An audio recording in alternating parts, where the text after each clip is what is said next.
Good morning students. आज हम cover कर रहे हैं अवर इन्वायरमेंट। बुक का नाम है जियोग्राफी क्लास 7, चैप्टर का नाम है इन्वायरमेंट। तो ये चैप्टर फर्स्ट है जियोग्राफी के बुक का नाम है अवर इन्वायरमेंट। तो इससे पहले की वीडियो तो स्टार्ट करते हैं। इन्वायरमेंट, अब इन्वायरमेंट होता क्या है? अब इन्वायरमेंट वो चीज है जो हमारे सराउंडिंग में है, मतलब everything that is in our surrounding is is our environment. हर एक चीज, ऐसी चीज जो कि हमारे सराउंडिंग में प्रेजेंट है, वो है एनवायरनमेंट। चाहे वो आसमान हो, चाहे वो जीव जंतु हो, चाहे वो ह्यूमंस हो, चाहे वो बिल्डिंग्स हो, चाहे वो क्लाउड हो, चाहे वो वाटर है, चाहे वो table chair laptop mobile keyboard mouse, everything जो हमारे सराउंडिंग में है वो हमारा इन्वायरमेंट है। ठीक है, अब देखिए इन्वायरमेंट में कुछ कंपोनेंट्स होते हैं, जैसे कि natural environment, man made environment and human environment. अब अलग अलग इन्वायरमेंट बांटे गए हैं, अलग अलग इन्वायरमेंट की कंपोनेंट्स बांटे गए हैं। Like natural environment like lithosphere, hydrosphere, atmosphere and biosphere. तो लिथोस्फीयर क्या है? लिथोस्फीयर सॉलिड जो हमारा जमीन है वो लिथोस्फीयर है, और उसको हम लिथोस्फीयर बोलते हैं। अब है हाइड्रोस्फीयर। हाइड्रोस्फीयर वो चीज है जो हमारा लिक्विड फॉर्म में है और जिसको हम वाटर बोलते हैं, वो है हाइड्रोस्फीयर। एटमॉस्फेयर जो हमारे सराउंडिंग्स में है, हवा वगैरह, जो है एटमॉस्फेयर। फिर है बायोस्फीयर। बायोस्फीयर जो लिथोस्फीयर, हाइड्रोस्फीयर, एटमॉस्फेयर का कंबाइनेशन या फिर कंबाइनेशन बायोस्फीयर कहलाता है। अब होता है man made environment. So man made environment like buildings, roads, bridges and vehicles. ये क्या चीज है? Man made environment. अब ये जो एनवायरनमेंट है इसमें काफी सारी चीजें आती हैं जो कि ह्यूमन ने बनाई हुई है। जैसे कि बिल्डिंग्स हो गई जो कि ह्यूमन ने डिजाइन की है, रोड हो गए, रोड जो ह्यूमन ने बनाए हुए हैं, ब्रिजेस ह्यूमन ने बनाए हुए हैं, व्हीकल्स वगैरह हो गई, टेक्नोलॉजी हो गई, और जितने भी चेयर टेबल वगैरह, ये सब मैन मेड एनवायरनमेंट में आता है। अब होता है ह्यूमन मेड एनवायरनमेंट। तो ह्यूमन मेड एनवायरनमेंट में आता है हमारा individuals, family, community, nation, society. Individuals मतलब हर एक पर्सन जो हमारी धरती पर है वो इंडिविजुअल्स हो गए, फैमिली हो गई, कम्युनिटी हो गई, नेशन हो गया, सोसाइटी।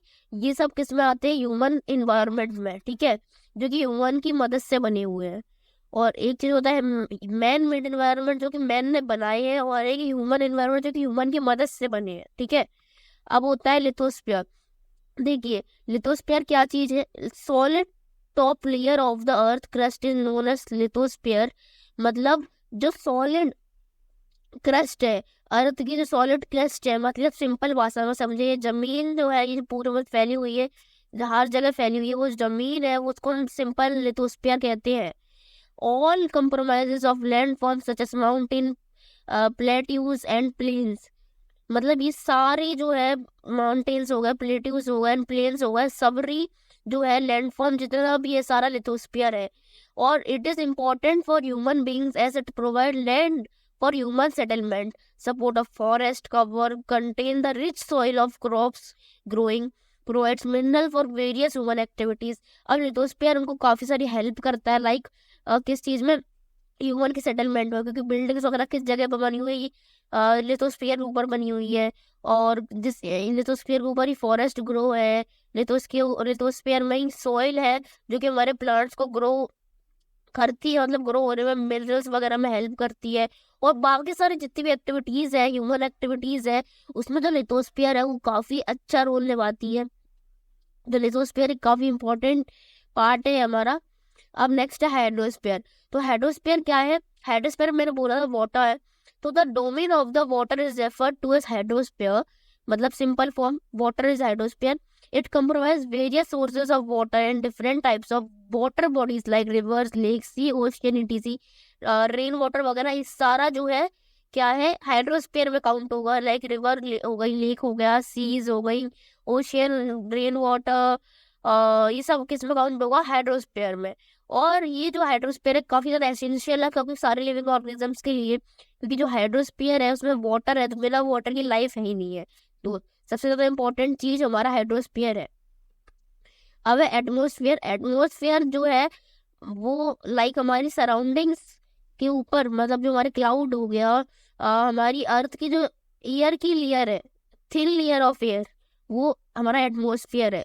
और इसमें काफी सारी गैसेस एंड डस्ट और वाटर वेपर्स भी है हमारे एटमॉस्फेयर में।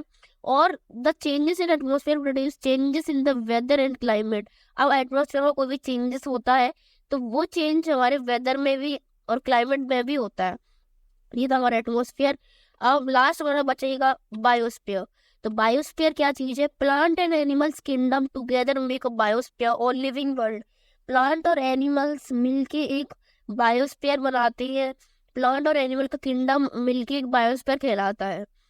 और बायोस्फीयर एक लिविंग वर्ल्ड है।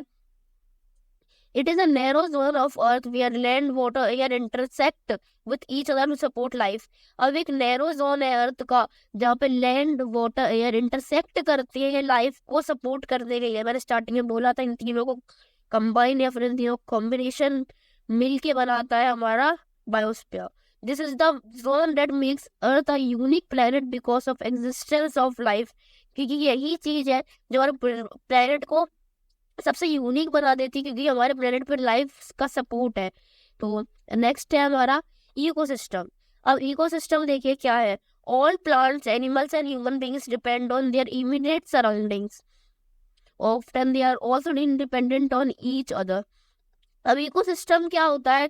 एक दूसरे से इंटरकनेक्शन एक इकोसिस्टम है। और उसको समझे अच्छे से तो यहाँ पे देखिए नॉन लिविंग थिंग्स, ये लिविंग थिंग्स देखिए, और ये पूरा एक इकोसिस्टम, मतलब सब एक अदर से कम्युनिकेटेड है। मतलब ऑल जो है, मतलब सारे जो जीव जंतु है, जानवर है, वो सबसे इंटरसेक्शन में है, सबसे कनेक्टेड है। और जो रिलेशन है लिविंग ऑर्गेनिजम्स के बीच में, नॉन लिविंग ऑर्गेनिजम्स के बीच में, वो एक इकोसिस्टम कहलाता है। अब human and human made environment, तो दो तरीके के थे, ह्यूमन मेड एनवायरनमेंट और ह्यूमन एनवायरनमेंट। देखिए man made environment related to the elements by human being of their activities survival, they modify the natural environment to suit their needs by man made things. अब man made environment क्या था? Man made environment खुद के लिए बनाई हुई चीजें होती है जो मैन अपनी जरूरत के लिए बनाता है। लाइक व्हीकल्स हो गई, बिल्डिंग्स हो गई, फैक्ट्रीज हो गई, फार्म्स हो गए, ये सब अपनी जरूरत के लिए जो है मैन बनाता है। अब ह्यूमन मेड एनवायरनमेंट में consist of all living beings themselves as an individual, family, community and whole society that interact in form of social, political, religion groups and affect each of other lives। मतलब human environment वो है जिसमें खुद एक human, उसकी family, उसकी community, वो society intersect करती है आपस में, मतलब form of social, political, religion groups में। तो वो क्या है? ह्यूमन एनवायरनमेंट है। आई थिंक आप डिफरेंस समझ गए होंगे ह्यूमन मेड में और ह्यूमन एनवायरनमेंट में। ठीक है, नेक्स्ट हमारा है ओके चैप्टर हमारा खत्म हो चुका है। The major problem in the world are result of the difference between how nature works and the way people think. तो यहाँ पे एक थॉट लिखा हुआ था। ओके तो ये था हमारा चैप्टर। अब इसके बाद इसका क्वेश्चन आंसर विद नोट्स अगर आपको चाहिए तो प्लीज कमेंट डाउन कर देना। बहुत ही छोटा सा चैप्टर था, हमने सब लोग को समझ लिया है, वो आपको समझ में आ गया होगा। Thanks for watching, bye bye.